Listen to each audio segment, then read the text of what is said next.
Hey, Mom. Why did? Oh, Jesus. Hey, Mom. How you doing? Fine. Good. All right, guys. This is RBR Short 13, and we are here to see Joker 2019. And it's this packed out there. We're here at Regal, Doylestown, and Get out of the Jeep. we're excited. Woo! Hey guys, I'm in the theaters about to see Joker. It's gonna start anytime soon, and I can't believe it. I can't believe it. I'm seeing Joker. Joker, Joaquin Phoenix Joker. I'll make a video when I get out of the theater after seeing it. I'm so nervous, but so excited. Alright. Alright, I just got out of seeing Joker. Oh my god, guys. That is the greatest movie of the year so far. I cannot believe it. Joaquin Phoenix, I really hope either you get an Oscar nomination or you get the Oscar. Todd Phillips, oh my god, you went from The Hangover to this. Incredible. I'll never forget this. This was an incredible movie, and it restores my faith, hope, and for DC, the DC, DC everything. So this was pretty amazing, and I can't wait to do a full review when I get home. So yeah, I just got done seeing Joker. Woo! I just saw Joker. Woo! Guys, this is RBR from 13, aka Ryan, and I just got back from the cinema seeing Joker, and wow. I guess this review is going to be spoilers. I almost want to do 2 reviews of this movie because it was that great. I will say it's my favorite movie of the year so far.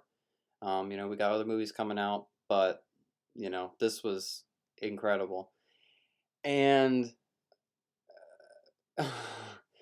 it's been a long time since a movie theater has asked for my how old I am, and they thought I was 17. And then they were all surprised when I told them I was 24. And they took this very seriously. Like, there's they have there's security, like they put so much into protecting all of us this opening weekend in case some crazy guy would come into a theater and do something like that.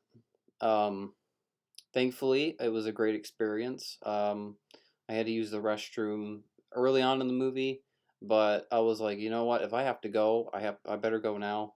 Before I get into the second and third act, when things get real. And then I couldn't believe it when the movie started, and it was wowing. The movie opened with an old kind of logo, Warner Brothers logo, and it was very Scorsese-like. It's like this is the kind of movie he would have made. Todd Phillips is now one of my favorite directors. I I liked the first Hangover, but I didn't like the sequels, and I was like, this Todd Phillips guy. But wow, with this movie, he pretty much, I would think he would deserve Best Director. For him to make this film the way it is. Without Todd Phillips, this movie not be what it is. Aside from Joaquin Phoenix, and Joaquin Phoenix, I gotta applaud you. Wow. My second favorite Joker after Heath Ledger. Heath Ledger is always gonna be number one. It's just sorry, it's Heath Ledger, but this was a close second, almost to where it's tied because they're kind of the same Joker, but they're not. So you know, uh, they're both the kind of Joker that I like more than the Joker that I guess he's like Jack or whatever before he becomes a Joker and he falls into the chemicals and goes all insane. Uh, you know, Mark Hamill did amazing, of course, with that and the animated series and Arkham Asylum games and all that. The voice work, but in today's society, like Heath Ledger's Joker, Joaquin Phoenix Joker, it fits more. I love the grounded in reality feel. Obviously, that comic bookness couldn't work anymore. you know, after Jared Leto. Obviously, that proved that DC does not know how to adapt that kind of Joker live action, so they need to just stick to this one. Spoilers: he didn't. Joker didn't die at the end. Arthur didn't die at the end, which was pretty awesome. And wow. And then like you know when he's like making Bruce smile through the gate, and then oh my God, we find out that his brothers is Bruce. So Joker and Batman are brothers, which I think they did that in the comics. I think they did that in the comics. And it makes a lot of sense, you know. But he wasn't the one that shot, you know, Bruce's parents. So, you know, it makes me wonder, the guy wearing the mask, you know, is that going to be the next Joker in the Batman movie? You know what I mean? Like, that guy was inspired by that Joker in the 80s, and so he became like that, but even more extreme. I don't know, because you know, I saw the Harley Quinn trailer, and you know he looks like the Joker from Suicide Squad, so I assume that you know they're gonna give him that look in the future. But I hope they keep Joaquin Phoenix. Um, he was just incredible, and he was just phenomenal. It was very dark movie, very dark, very edge of my seat. I was shaking a lot throughout times in the movie, not like in like a you know like bad way. It was just like you know wow. It was the scenes where he would laugh and then cry and laugh that would like was really you know intense, and like in the beginning it was kind of soul crushing, you know, because he's just like a guy that's you know has these mental issues, and you know he's on meds, and no one understands him, and no one wants to understand him, so you feel bad for him in the first half of the movie, you know, when he's just Arthur, you know, and he's just him, and he shows like his card to people that he has a disorder, you know, that he can't, you know, he has uncomfortable like he can't stop laughing. I actually have that, by the way. I laugh uncomfortably in dark situations a lot. So I can identify with Arthur in that way of like laughing, you know, in a situation which isn't funny. Um, and it was amazing how Joaquin Phoenix studied so many, you know, people, so many different kinds of mental disorders. You can tell, you know, and he kind of into one, and it was phenomenal. Uh, so you do feel for his character in the first half, you know, and then there comes a point, you know, where it's like you can sort of understand why he killed so many people in the movie, but it's of course not the right thing to do, you know, despite how awful society is, and how much of a mess it is and a nightmare. Um, but he became the hero for Gotham. Everyone looked up to him, you know, and it was pretty intense. You know, like it was greatly paced. Um, I never felt like it dragged. The movie opened with just him like this, and like you know, yeah, he's like you know, he's just like messing with his smile, and it's just wow, and he cries. You see the cry because he can't literally smile. You know, like the lines he has in this movie, you know, he never was ever happy. He talks about he never had a happy day or a happy moment in his life, and oh my God. And then the scene with him and Robert De Niro when he shoots him on live TV. Wow. You know, like damn. And then the sub scene was intense. Any scenes with that involved the subway was always intense. And when he invites his clown friends over and he kills one of them, and then he lets one of them leave, and it's like, well, you know, wow. You see him do such brutal stuff. You know, the way he finds out about his, you know, that his brother's Bruce and his dad is Thomas Wayne, and like he goes into the theater or wherever, you know, where Thomas Wayne was, and you know, he punches him, and it's like it's just so intense. Like he's completely lost it, you know, and like I guess his girlfriend was just imaginary because there's like a scene where he's in her house and she doesn't even know who he is. So, you know, there's some points in the movie where you kind of wonder, is all this in his head, you know, and all that, you know, like it makes you wonder, you know. And I love how it ended, where he was in Arkham Asylum and he had a new, you know, doctor, and you know, laughing. He's always like smoking a cigarette in every scene and stuff, you know. And you know, it's like you want to root for him in the movie at times, but then at the same time, you're like, yeah, I can see why you did that, but I wouldn't do that, you know. But it's sad because the '80s, um, from what I've read about the '80s and what you know history I know about the '80s is, you know, that was a very dark time, for mental patients, people with disorders. We all know that, well, maybe not everybody knows this, but Ronald Reagan shut down pretty much mostly every mental hospital in the '80s. So um, that would explain a lot, and it's really sad because then he can't get his meds. His doctor refuses to see him anymore, and then like obviously he shoots like these three guys on a sub one night. So obviously his meds aren't doing any good. So I could see why someone who has a mental disorder, like antisocial, like not just like a disorder, you know, where you have uncomfortable laughing, which I have that and stuff like that, but I don't have like psychotic thoughts. But people that have psychotic thoughts, you know, and are mentally disturbed,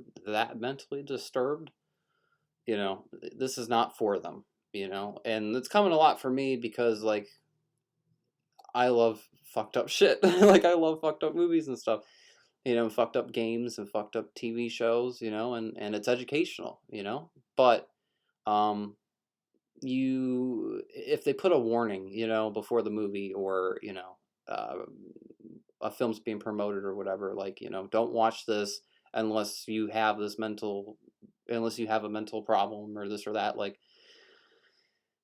don't anybody that has a hardcore mental disorder and they're antisocial, you know, like don't watch this movie. Like don't, like, you know, I wouldn't recommend it to anyone who has that disorder, antisocial personality disorder.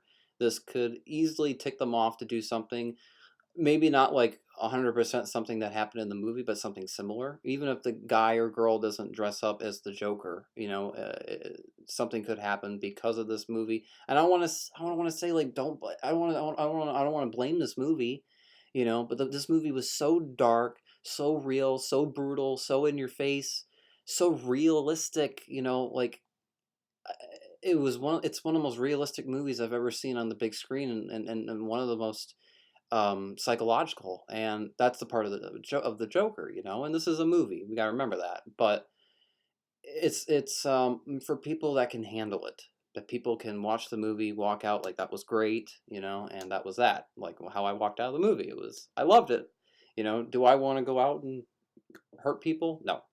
But it was a great movie, and Joaquin Phoenix was great, and I want to know more, like how he studied for this role, you know. Um, but he was just phenomenal, phenomenal. And yeah, I'd recommend this to anyone. Well, not to anyone. I can't say. I recommend this to anyone who's not antisocial. Um, you know, of course, there's a lot of antisocial people in this population that never do anything and watch these movies. You know, you can't stop that. You know, but you know, I wouldn't recommend people that are like in psych wards and like have done this and done that, and you know, they get released and they go see this movie. It's, I mean, damn, you know, I mean, imagine yourself being locked up in a psych ward for 10 years, and you get out and you go see this movie, and it's like, yo, this is society today. 10 years later, like, whoa, you know.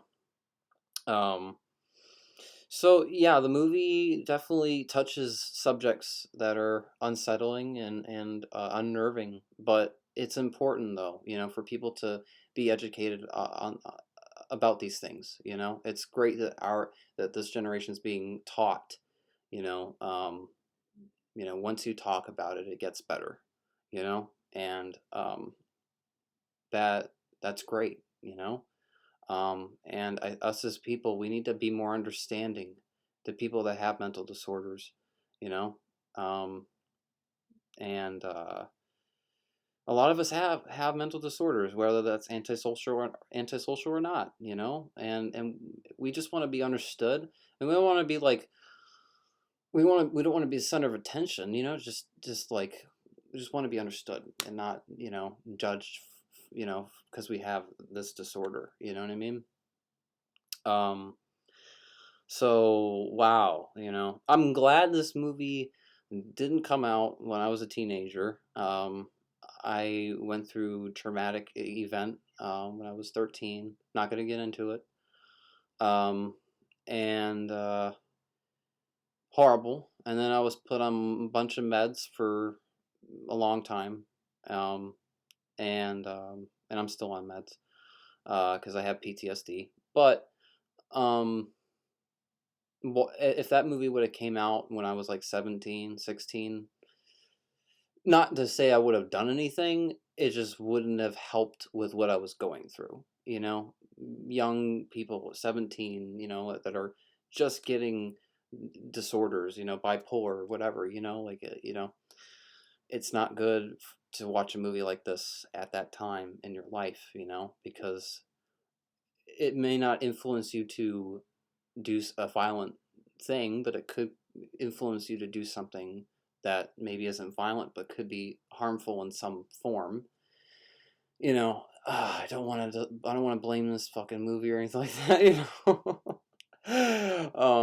I just haven't seen a movie like this in a long time where it was this antisocial and dark, and thoughts in my head like, oh my god, someone could be inspired. So I'm sure a lot of people thought that way when Scream came out, back in '96, and Natural Born Killers. There's been some films throughout time where, it inspired people to do stuff, and that stuff's scary, you know? It's really scary, and hopefully this film will be educational more so than influencing people to do stuff, But how many movies, how many shows, how many games come out where we all watch them, play them, How many of us go out and do something, right? Oh, I want to be like that character in a video game or a movie. Not to say that that doesn't happen, but it's a small amount of people, you know. But we all need to keep an eye on those small amount of people, and um, we all just need to hope for a great future. I'm not looking forward to next year at all. I got my own personal reasons for that. Um, but this movie signifies a lot of like just how like gone our society is, and it shows us like a lot of reality of how the '80s was that we never really got to see. I mean, I've seen dark films from the '80s and stuff like that. Like they've never shied away from it, But to see it in this way, this direction, Todd Phillips, dude, like, you made a dark movie, you wrote a dark movie, and this is DC, So I would say this is probably my favorite comic book movie since The Dark Knight. And it was just really intense, and I just need to think about it. Holy shit. All I have are negative thoughts. It was great, though. Anybody who has a stomach for it and is mature, and can handle that kind of movie and everything, you're going to love it. I can't see many people disappointed by this film. It is incredible. People clapped at the end, and we cannot blame art, for real life violence. Sometimes, oh, yes, we do. And it makes me so mad because it's like I make horror movies and dark films and like movies about death and murder and stuff. So it's like, I feel like fingers are pointed at me, like I'm responsible, like I'm part of the problem, So it's like, us filmmakers, we just want to make movies and we want to make films to inspire young filmmakers, to make movies like that. But of course, for it not to cause harm to people, So we'll just see where society goes, right?